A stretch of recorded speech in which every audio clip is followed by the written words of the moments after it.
বন্ধুরা শেষ মুহূর্তে তোমরা প্রিভিয়াস ইয়ার থেকে প্রশ্নোত্তর করতে কিন্তু ভুলো না, এটা তোমাদের ব্রহ্মাস্ত্রের কাজ করবে। 2014 থেকে 22 পর্যন্ত 2014 থেকে 22 পর্যন্ত যত এসএকিউ রয়েছে আলোচনা করব। আজকের ভিডিওতে পোয়েম থেকে যত এসএকিউ আছে আলোচনা করব, প্রচুর প্রচুর প্রচুর কমন পাবে। তো চলো প্রথমে আপন ওয়েস্টমিনিস্টার ব্রিজ থেকে আলোচনা করা যাক। প্রথম প্রশ্ন হচ্ছে, what city does the poet refer to in upon Westminster bridge? কীভাবে লিখবে? তাহলে আমরা লিখব, the poet refers to the city of London in upon Westminster Bridge. পরের প্রশ্ন, how does Wordsworth describe the beauty of the morning? তাহলে আমরা এখান থেকে লিখব, Wordsworth describes the beauty of the morning as silent and bare. Silent and bare. পরের প্রশ্ন, how does Wordsworth describe the air in the city? শহরের বাতাসটাকে কিভাবে বর্ণনা করেছে? তাহলে আমরা এখান থেকে লিখব, Wordsworth describes the air in the city as smokeless. অ্যান্সারটা হচ্ছে smokeless. Which city according to Wordsworth is the ফেয়ারেস্ট one? বন্ধুরা এখানে একটাই শহরের নাম আছে, সেটা হচ্ছে লন্ডন সিটি। তাহলে আমরা কীভাবে লিখব? According two Wordsworth London city is the ফেয়ারেস্ট one. দেখো 15তে এবং 18তে এসছে, বারবার রিপিট হয়। When did the poet view the city? কবি কখন শহরটাকে দেখে? তাহলে উত্তরটা হচ্ছে ইন দ্য আর্লি মর্নিং। আমরা কীভাবে লিখব? The poet views the city in the early morning. What garment did the city wear? কোন পোশাক শহরটি পরেছিল? অনেকবার এসছে। দ্য সিটি ওর, যেহেতু এটা পাস্ট টেন্সে আছে আমরা লিখব, the city wore the garment of the beauty of the morning. সকালে সৌন্দর্যের পোশাক পরেছিল। Dear God, what feeling does the expression convey? এই যে কথাটা বলেছে, এই এক্সপ্রেশনটার মধ্য দিয়ে কি অনুভূতি প্রকাশ করা হচ্ছে? তাহলে আমরা লিখব এখান থেকে, the expression conveys the feeling of joy and wonder. আনন্দ এবং বিস্ময়ের অনুভূতি। What does the poet see from the Westminster Bridge? খুব সোজা, তাহলে আমরা লিখব, the poet sees the majestic beauty of the early morning in the London city. Next প্রশ্ন, why is the city of London silent and bare? খুব important. তাহলে আমরা লিখব, the city of London is silent and bare because there is no din and bustle or no human activities in the early morning. কোনো হইচই নেই এবং মানুষের কোনো কার্যকলাপ নেই সকালবেলায়। What is the object of Wordsworth celebration in the poem? অর্থাৎ এই কবিতায় কবি কোন জিনিসটাকে উদযাপন করেছে? অ্যাকচুয়ালি এটা উদযাপন করেছে লন্ডন সিটিটাকে। তাহলে আমরা এখান থেকে লিখব, Wordsworth celebrates London city in the poem, বা সিটি অফ লন্ডনও লিখতে পারো। পরের প্রশ্ন, what did the poet never feel before he experience that early morning? কবি আগে কোন জিনিসটা অনুভব করেনি এই সকালবেলার আগে? তাহলে আমরা লিখব, the poet never felt so deep calm before he experience that early morning. তারপরের প্রশ্ন, whom does the poet call dull? খুব important. The poet calls the person dull who would pass by without seeing the majestic beauty of the early morning of London city. অর্থাৎ সকালবেলার London city, সকালবেলার যে দৃশ্য, সেই দৃশ্যটা অতিক্রম করে যে চলে যাবে সেই হচ্ছে dull. What is refer to as mighty heart? Mighty heart বলতে কি বোঝানো হয়েছে বন্ধুরা? তাহলে আমরা লিখব, London city is refer to as mighty heart, বা mighty heart refers to the city of London. Which river is mentioned in the poem? তাহলে আমরা লিখব, the river Thames is mentioned in the poem. বা meeting at নাইটের যা যা প্রশ্ন এসেছে আমি এখানে লিখে রেখেছি। How long is the sea scented beach? Very very important. 1 mile লম্বা। তাহলে আমরা লিখব, the sea scented beach is a mile long. পরের প্রশ্ন, how does the sea look and the land appear? সমুদ্রকে কেমন দেখাচ্ছে এবং ল্যান্ডকে কেমন দেখাচ্ছে? তাহলে বন্ধুরা আমরা লিখব, the sea looks grey and the land appears long and black. How does the moon appear or how does Browning describe the half moon? 2-3বার এসে 15, 18, 20। তাহলে অ্যাকচুয়াল উত্তর হচ্ছে Browning describes the half moon as yellow, large and low. এখান থেকে লিখবে, Browning describes the half moon as yellow, large and low. How many fields will the poet have to cross before a farm appears? তাহলে আমরা এখান থেকে লিখব, the poet have to cross 3 fields before a farm appears. দেখো বারবার করে এসছে, repeat এসছে। Where does the boat slow down? বোটটা কোথায় ধীর হয়ে যায়? তাহলে আমরা লিখব, the boat slows down at the slushy sand, কর্দমাক্ত বালির কাছে। What does the lover do on reaching the house in meeting at night? Meeting at night কবিতায় লাভার ওই হাউসটার কাছে পৌঁছে কি করলো?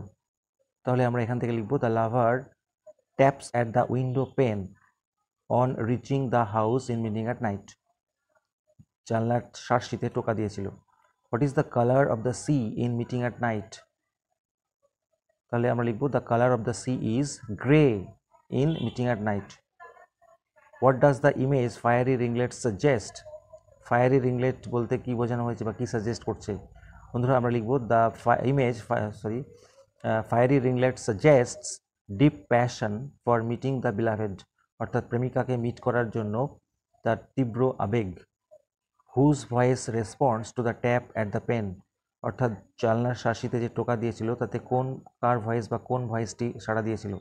তাহলে আমরা শুধু হুজ ভয়েসের জায়গায় লিখব দ্য লেডি লাভস ভয়েস, ব্যাস, response to the tap at the pane. পরের প্রশ্ন, হোয়ার ডাজ দ্য লাভার বা স্পিকার ট্যাপ, কোথায় টোকা দিয়েছিল? তাহলে লিখব দ্য লাভার বা the speaker taps at the window pane, জানলার শাসিতে। How does the poet describe the sea and the land? তাহলে আমরা লিখব the poet describes the sea as grey and land as long and black. এই প্রশ্নটা আগের দিকে একবার এসছে ঘুরিয়ে। চলে আসছি বন্ধুরা সিক রোজ থেকে, দেখে নাও why is the rose sick, বারবার এসছে। তাহলে আমরা লিখব the rose is sick because an invisible worm has attacked it, একটা অদৃশ্য পোকা এটাকে অ্যাটাক করেছে। How is the life of the rose destroyed? তাহলে আমরা লিখব the life of the rose is destroyed by the attack of an invisible worm, একটা অদৃশ্য পোকার অ্যাটাকে। তাহলে দেখো এই প্রশ্নটা একই, শুধু ঘুরিয়ে দিয়েছে প্রশ্নটাকে। How has the storm been described in the sick rose? তাহলে আমরা লিখব the storm has been described as howling, বলেছিল না হাউলিং স্টর্ম, তাহলে লিখব as howling in the sick rose. What has the worm found out? পোকা কি খুঁজে পেয়েছে? তাহলে আমরা লিখব the worm has found out the bed of the rose বা the rose's bed. When did the worm creep into the rose's bed? কখন পোকাটি রোজের বিছানায় চুপি চুপি গেছিল? তাহলে লিখতে হবে the worm crept into the rose's bed in a dark stormy night, একটা অন্ধকার ঝড়ো রাতে। What does that rose stand for? খুব ইম্পর্টেন্ট, তাহলে আমরা লিখব the rose stands for love. Rose কিসের প্রতীক? ভালোবাসার প্রতীক, সকলেই জানো। What destroys the life of the rose? তাহলে আমরা লিখব the dark secret love of the worm destroys the life of the rose, শুধু হোয়াটের জায়গায় উত্তরটা লিখে দেবে।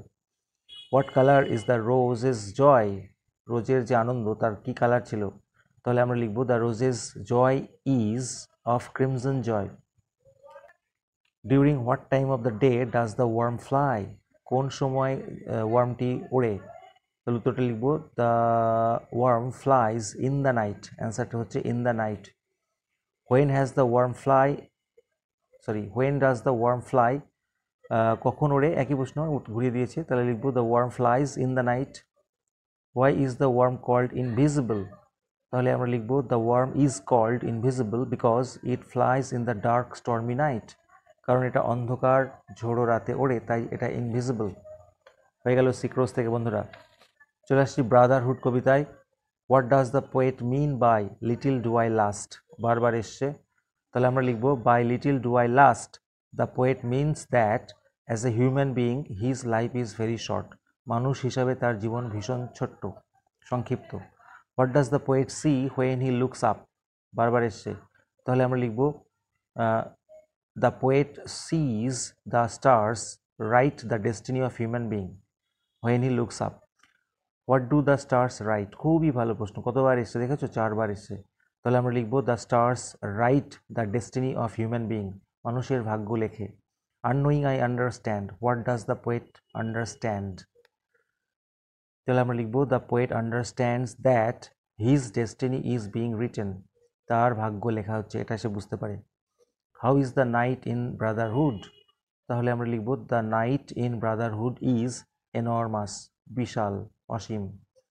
হু according to Octavio Paz write the destiny of man?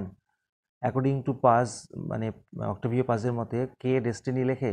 তাহলে আমরা এখান থেকে উত্তরটা লিখব according to Octavio Paz the stars write the destiny of man. How does the poet express the magnitude of the night? রাত্রির বিশালতা কবি কিভাবে প্রকাশ করেছে? তাহলে আমরা লিখব the poet expresses the magnitude of the night by saying that it is enormous, এই বলে যে এটা বিশাল, অসীম। How does the poet introduce himself in the poem? Very top question. তাহলে আমরা লিখব the poet introduces himself as a man in the poem. মানুষ হিসাবে পরিচয় দিয়েছে, তাই না? প্রথমেই বলেছিল I am a man. Who spells out the poet's destiny? এখানে আমরা উত্তরটা লিখতে পারি God spells out the poet's destiny, বা the readers spells out the poet's destiny, যে কোনো একটা লিখলেই হবে, বা অর দিয়ে লিখতে পারো, এটা একটু কনফিউজিং প্রশ্ন। আচ্ছা, হয়ে গেল আমাদের brotherhood. Last poem, day break.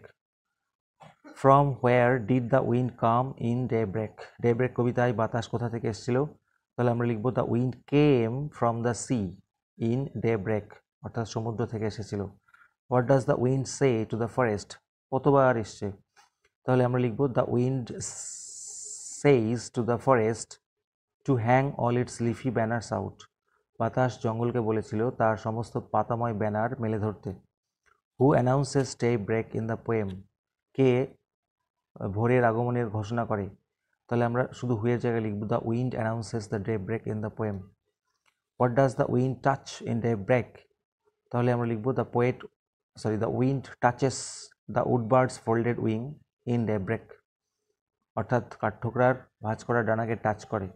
What did the wind ask the woodbird to do? আর এই উডবার্ডকে বাতাস কি বলেছিল করতে?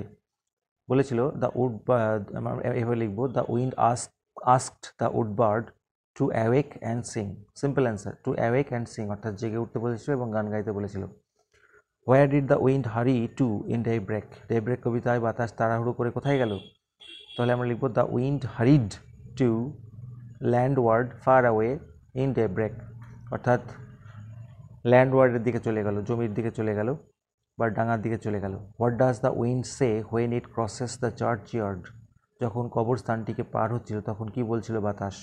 তাহলে আমরা লিখব the wind tells the dead souls to lie in quiet, অর্থাৎ বাতাস মৃত আত্মাগুলিকে বলেছিল শান্তভাবে শুয়ে থাকতে। Not yet in quiet lie, এই লাইনটা তুলে দিয়ে প্রশ্ন হতে পারে হোয়াট ডাজ ইট সাজেস্ট? তাহলে আমরা লিখব the phrase suggest that the dead souls should lie in the চার্চইয়ার্ড